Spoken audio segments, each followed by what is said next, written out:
Right, we're going to try and get an interview here with Matt and Ryan. We're going to find out what they thought of that race. Guys, let's come alongside. Let's. How did that go? Awesome. Just finished second in the David Fly World Championships. Also said about Dan Rudnicker. Looks like it got pretty tight in the final mark. Dylan Fletcher looking like he got inside you. Any protests? Yeah, no, I think we managed to bear our way around him alright.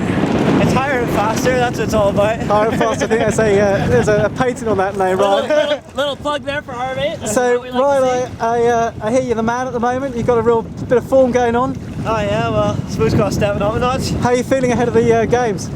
Yeah, good. It is Olympic year, so it's no holding us back. How are you guys back? Training going well? Yeah, training's going good. Just got a bit of time here to do in Weymouth and then get ready for the game, so all excited.